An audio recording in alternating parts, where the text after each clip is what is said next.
As King Charles III enters his third year of reign, whispers about his faltering health echo beyond the secretive halls of Westminster, spilling onto the front pages of global tabloids. His absence is due to medical concerns, and his stoic defiance in the face of media scrutiny can no longer mask a stark truth: the British monarchy is aging out of step with a modern world. Prince William, the heir apparent, shoulders an ever-growing mantle of domestic duties, emerging as the face of the Windsor dynasty's future. Yet the transition of power remains unofficial, leaving a vacuum where ambition festers. The Privy Council is divided: cling to tradition or embrace reform to win over a younger generation. A silent war brews not among politicians but among the women of the royal family itself. At the heart of this strategy stands Sophie, Duchess of Edinburgh, wife of Prince Edward, who sees a golden opportunity to transform her daughter, Lady Louise Windsor, into a youthful feminist icon, salvaging the monarchy's image, and more crucially securing the Edward-Sophie lineage's place in history. Beneath the flickering glow of crystal chandeliers in a secluded Buckingham Palace chamber, Sophie, Duchess of Edinburgh, stands like a general before a battle. Her gaze is icy, her voice low but razor-sharp, each word measured with precision. Before her sits a trusted circle of advisors, loyal not just to the crown, but bound by her personal ambition. Louise will not merely be a symbol, Sophie declares, her hand resting on a mahogany table, her eyes sweeping over the group as if to etch her words into their minds. She will be the instrument to shape the monarchy's future. As Charles weakens, as William fumbles with the throne, we will seize the public's heart and their power. Sophie's plan extends far beyond elevating her 21-year-old daughter, Lady Louise Windsor, as a fresh face of the monarchy. She aims to fashion Louise into a puppet queen, a perfect pawn, to cement the Edward-Sophie line's dominance in a royal family at a historic crossroads. Sophie's strategy rests on three pillars. First, she enlists a shadowy American PR firm previously entangled in political smear campaigns to craft Louise's image as a modern princess, intellectual, relatable, and brimming with feminist spirit. Paid articles not only praise Louise, but subtly undermine Prince William, portraying him as indecisive, disconnected from the public, and unready for the throne.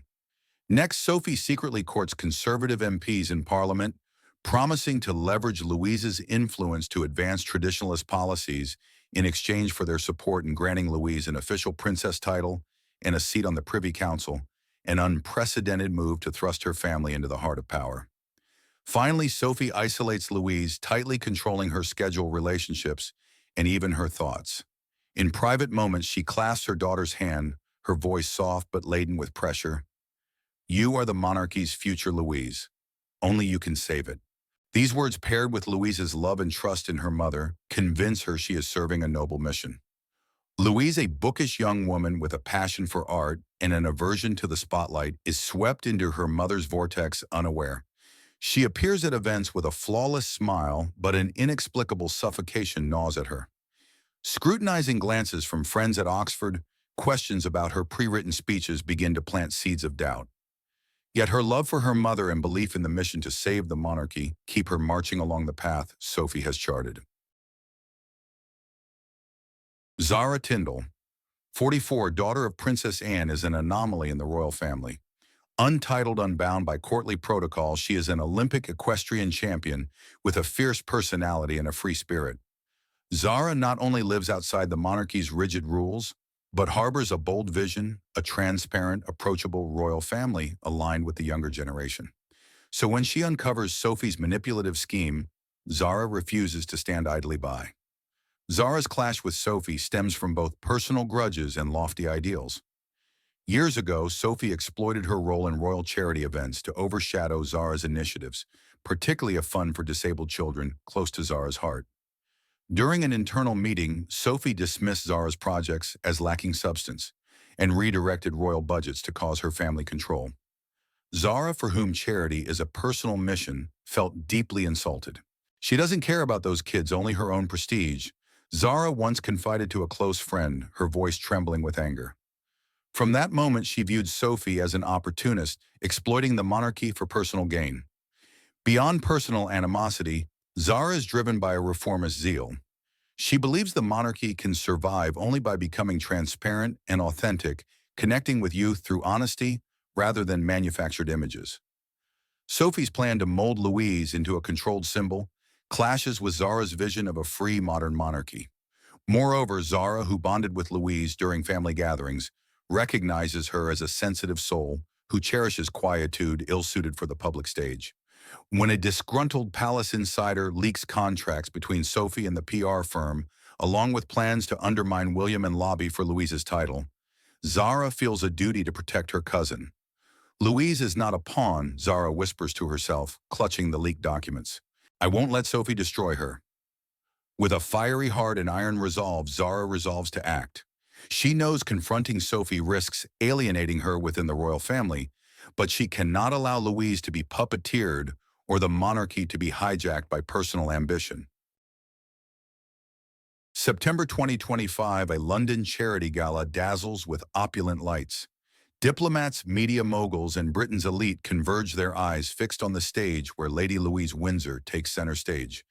In an elegant pale green silk gown, Louise flashes a radiant smile, but her eyes betray a flicker of unease, a subtle awkwardness the cameras cannot conceal.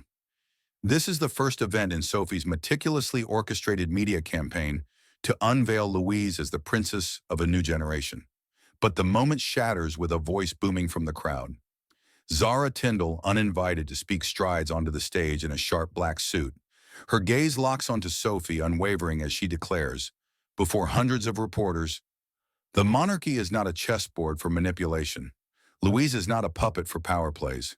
She deserves freedom, and Britain deserves the truth. Zara doesn't stop at words. She leaks to the press a contract between Sophie's PR firm and a tabloid proving Sophie paid tens of thousands of pounds to publish articles smearing Prince William as a weak leader. The revelation rocks British media. Headlines scream, Zara exposes royal plot, and Lady Louise, victim or accomplice. Social media erupts with royal lies, splitting the public between Sophie's supporters, who claim she's modernizing the monarchy, and Zara's backers, hailing her as a beacon of truth. In a private room at the Events Hotel, Sophie slams her hand on a table, a wine glass shattering on the carpeted floor. She hisses, her eyes blazing like wildfire. Her aide, a tense, middle-aged man, stammers, Your Grace, we need a response immediately. The press is in a frenzy. Sophie's lips curl into a chilling smile, her voice sharp as a blade. A response? No, ensure Zara has no more chances to speak, and Louise must know nothing of this. Sophie accelerates her media blitz, thrusting Louise into the spotlight. Student engagements at Oxford, where she studies in international charity campaigns on environmental and gender equality issues. Every speech is pre-written by Sophie's team, every photo edited to portray Louise as the perfect feminist icon, intellectual, approachable, inspiring. Behind the glamour, Sophie tightens her grip. She bans Louise from contacting Zara, monitors her phone, and plants a spy among her university friends to report her every move. Sophie employs cunning tactics. She forges letters from Prince William criticizing Louise's public role, making her believe only Sophie safeguards her place in the monarchy. She holds secret meetings with senior MPs, proposing changes to succession laws to elevate Louise's position in exchange for conservative political support.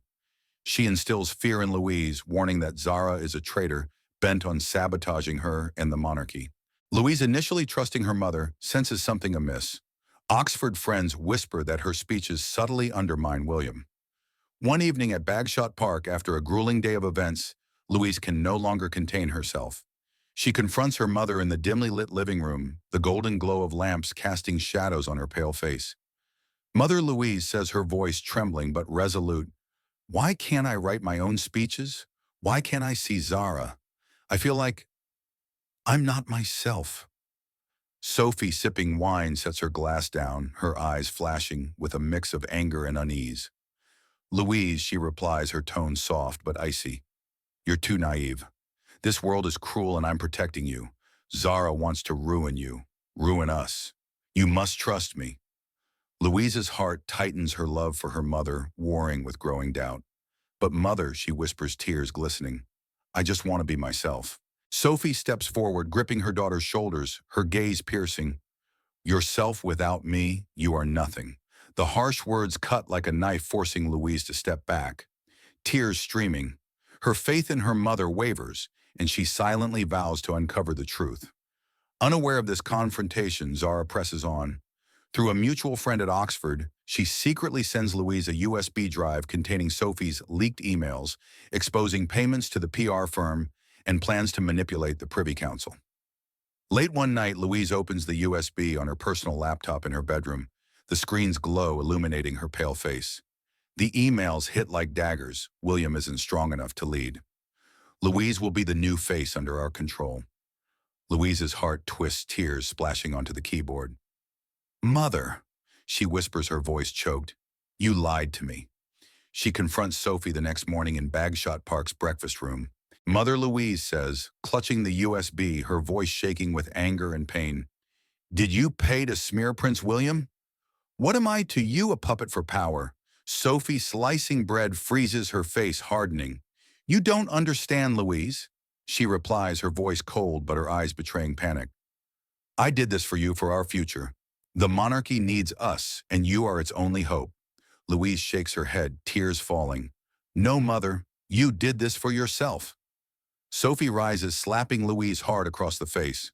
The sharp crack echoes in the silent room, leaving Louise stunned, clutching her cheek, eyes red. How dare you speak to me like that? Sophie snarls, her voice trembling as if losing control. Louise turns, fleeing to her room, her heart shattered but her resolve ignited. Undeterred by Sophie's pressure, Zara escalates her fight. She partners with independent feminist organizations and investigative journalists, publicly advocating for a transparent and free monarchy on social media.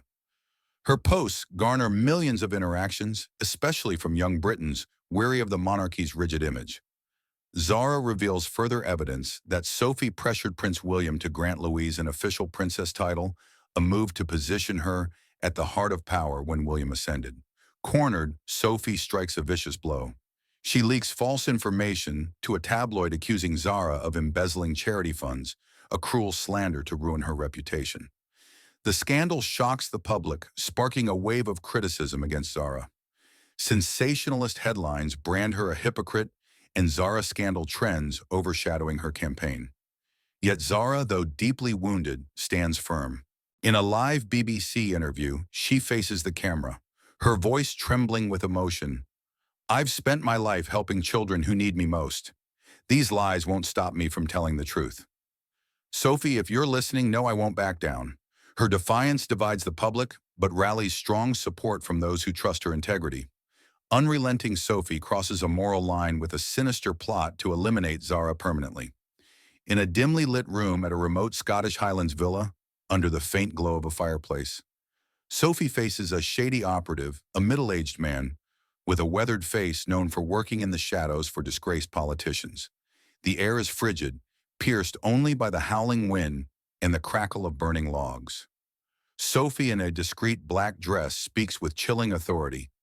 Zara Tyndall must disappear. She's destroying everything I've built. I want her gone without suspicion. The man nods, producing a small glass vial from his briefcase. This is the perfect compound, ma'am, he whispers, his voice gravelly. A small dose in her drink will trigger a stroke within minutes. No trace, no suspicion. Doctors will see only a natural tragedy. Sophie takes the vial, her eyes gleaming with cold satisfaction. Good, she says, devoid of remorse. The charity event on November 10th will be an opportunity. She'll drink the welcome toast, and it will be her last. The plan is meticulously crafted to avoid detection. Sophie selects a London charity event where Zara is the keynote speaker, its high-profile nature providing the perfect cover for an accident. She instructs her operative to bribe a struggling event server to slip the poison into Zara's designated drink. Sophie even checks Zara's schedule to ensure she won't bring her own beverage, and orders the server to deliver the drink just before Zara's speech, leaving no time for suspicion. Everything must be flawless. Sophie insists in an encrypted call with her operative, her voice like ice. No traces. Zara is the greatest threat, and she must vanish before she ruins my plans. Sophie's motive is not just to eliminate a rival, but to send a chilling message to any who dare oppose her. No one thwarts her without paying a price, But Sophie doesn't anticipate that her operative loyal to money is a double agent secretly working for investigative journalists allied with Zara. He records their entire conversation from Sophie's orders to the poison's details and delivers the recording to Zara via a dead drop in London. Confined to her bedroom at Bagshot Park, Louise drowns in helplessness and despair. Days of isolation, no phone, no internet, only cold-eyed servants watching her. Every move make her feel like a prisoner in her own home. The doors locked, the windows guarded, her every step monitored. In a chilling moment after their confrontation, Sophie told her daughter, "You'll thank me when you're the face of the monarchy. Resistance is futile." The words pierced Louise's heart, fueling both pain and anger. Yet in this captivity, a spark of hope emerges, leading her to uncover her mother's plot to poison Zara. One evening, while Sophie is away at a clandestine meeting, Louise, driven by growing curiosity and resolve, decides to search her mother's private study, a locked room she's rarely allowed to enter. Seizing a moment when the guard is distracted, Louise uses a hairpin to pick the lock, a trick learned from playful days in her university dorm. Her heart pounds as the door clicks open, revealing a room stuffed with papers and Sophie's personal effects. Inside, Louise finds an old laptop Sophie uses for private matters. With a surge of instinct, she boots it up, her hands trembling as she types her own birthday as the password. The screen lights up and a pang of pain hits her chest as she realizes her mother still uses her birth date as a symbol of control. On the laptop, Louise discovers a hidden folder labeled Legacy Project. Curiosity piqued, she opens it to find encrypted emails between Sophie and a mysterious contact signed C. A recent email freezes her blood. The poison is ready. Zara Tyndall will never leave that event. A stroke is the perfect explanation. The email details a colorless, odorless toxin to be slipped into Zara's drink at the event. Louise trembles, tears streaming, as she realizes her mother is not only manipulating her, but is willing to kill to protect her ambitions. "Mother," she whispers, her voice choked, "you've become a monster."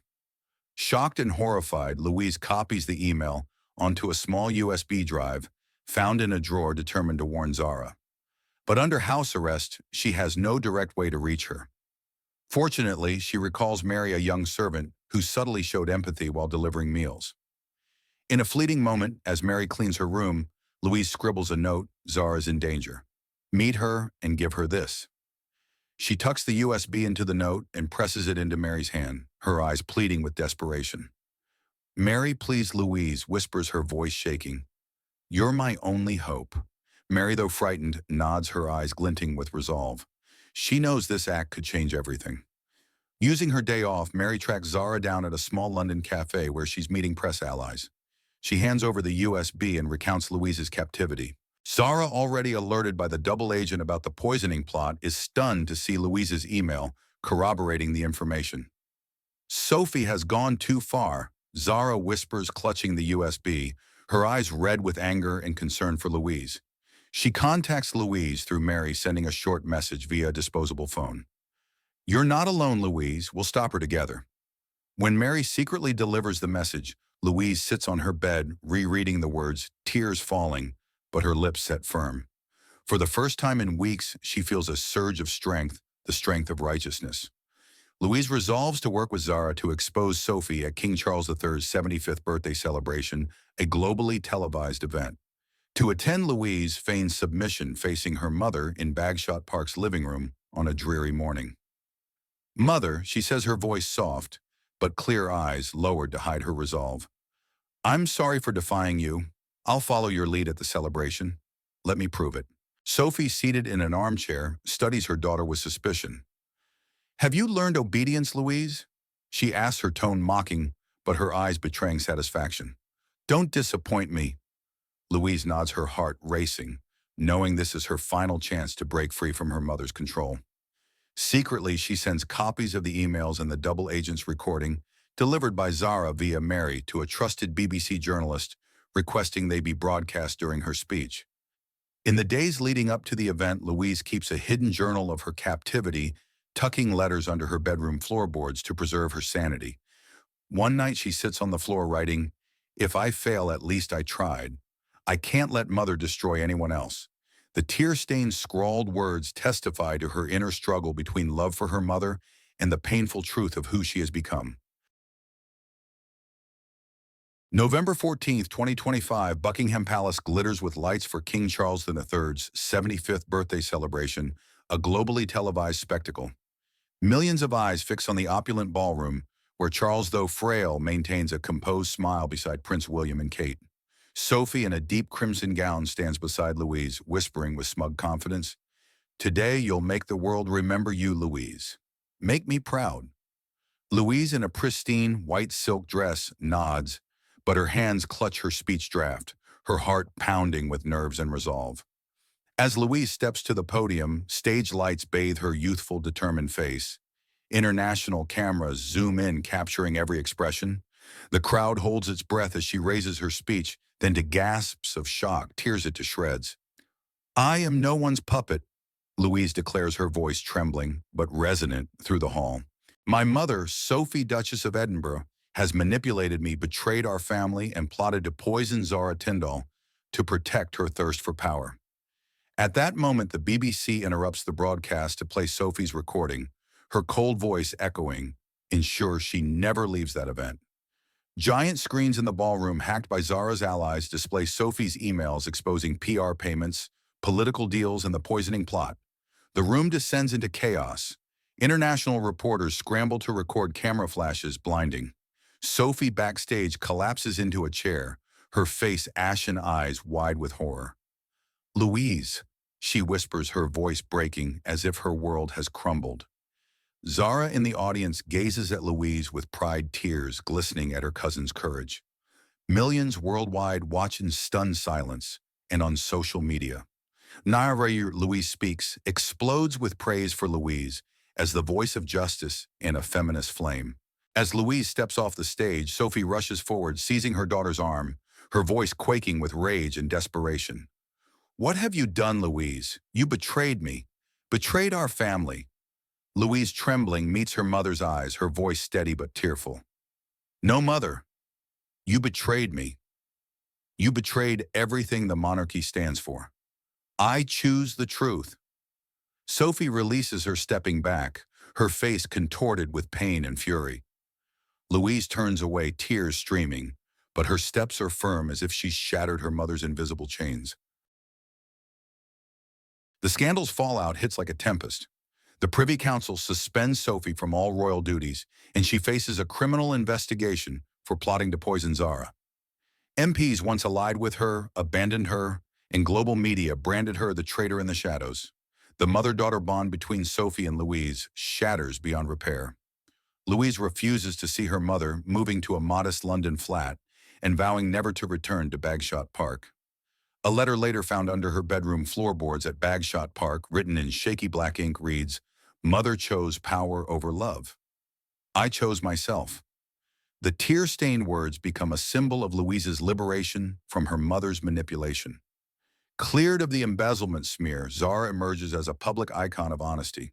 She takes no formal royal role, but wields vast influence, especially among youth. Together, Zara and Louise launch Future Monarchy, an online platform advocating for royal reform, transparency, equality, and public connection. At its London launch, Zara stands beside Louise, holding her hand and addressing the crowd. "We're not tearing down the monarchy. We're rebuilding it for a better future." Louise nods, her eyes shining with newfound confidence. Now 22, Louise becomes a true feminist icon, not by Sophie's script, but through her own rebellion and choices. At an international press conference standing beside Zara, she faces the cameras, her voice strong yet warm. "The monarchy isn't about crowns or power. It's about serving with honesty. That's the future I fight for." Her words resonate globally, marking her as an independent leader who chose justice despite the pain of losing the mother she once loved. King Charles III, though weakened, holds the throne, but the monarchy's future rests with a new generation. Shaken by the scandal, Prince William begins reforms, listening to younger voices. Meanwhile, Louise and Zara lead a wave of change, ushering in a more transparent, relatable monarchy. In the palace's shadows, new plots may simmer, but for now, two women have rewritten the rules, and Louise Windsor, once a pawn, stands tall as a symbol of feminist strength, balancing family and justice to forge a path of truth.